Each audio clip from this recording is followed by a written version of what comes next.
Bonjour, la Self Leadership Foundation est une jeune fondation créée il y a 2 ans, en 2013, pour apporter au bénéfice de personnes qui d'habitude ne peuvent pas en profiter un certain nombre de pédagogies développées au sein de l'Université de Genève.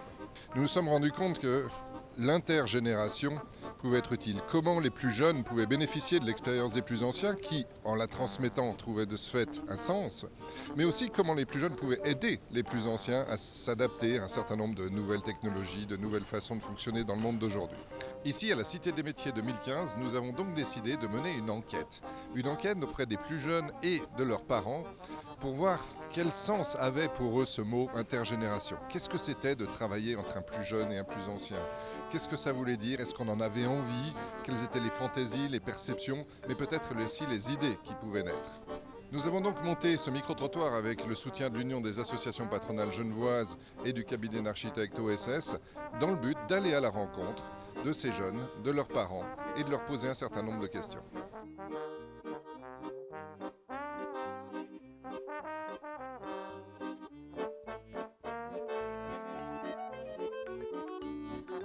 Oui, j'engagerai un jeune parce que je trouve qu'ils n'ont pas assez de travail, qu'il y a beaucoup de jeunes qui cherchent des emplois et qui n'en trouvent pas pour différentes raisons. Donc oui, j'engagerai des jeunes, oui. J'hésiterais à engager un jeune maintenant parce que je trouve qu'ils sont assez peu motivés. Mais il faut engager les jeunes parce que c'est la relève.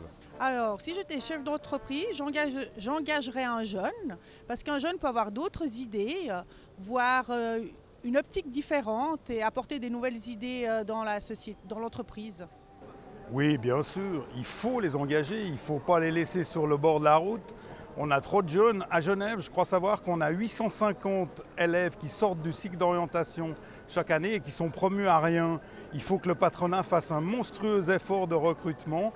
Et pourquoi je les engagerais? Parce que il a une petite étincelle dans l'œil qui fait que je me dis, ouais, lui, il va vouloir. Oui, j'engage des jeunes. Pourquoi? Parce qu'on a besoin de leurs compétences qui sont tout à fait complémentaires aux nôtres et on doit assurer la relève de demain.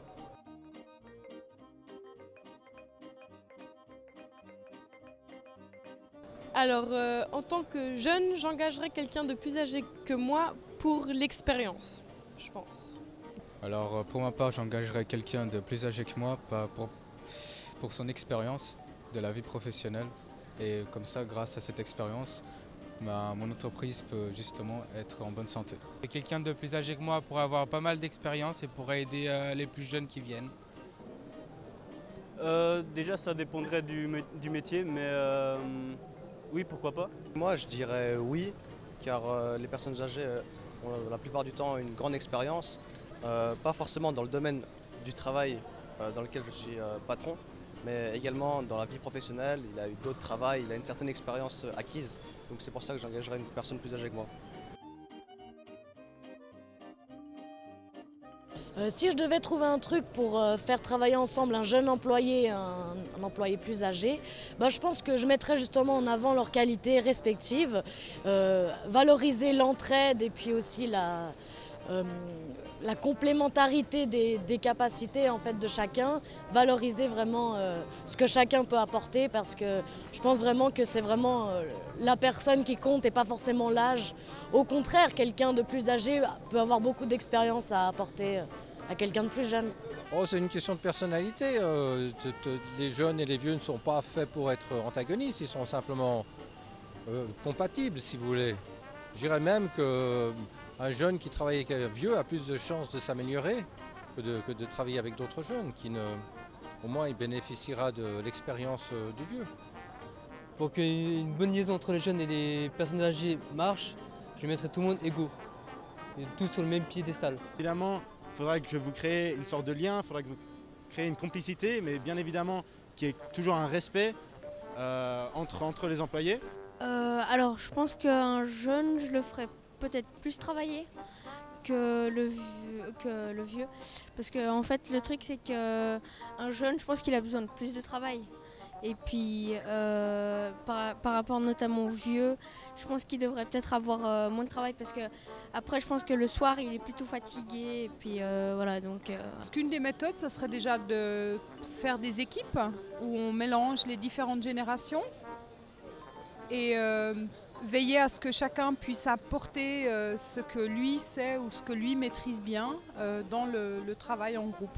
Je pense que pour qu'ils puissent travailler ensemble, c'est ce jeune et ce moins jeune, on va dire, il faudrait déjà les mettre tous les deux une journée ensemble dans un lieu qui est neutre de manière à qu'ils se fassent connaissance.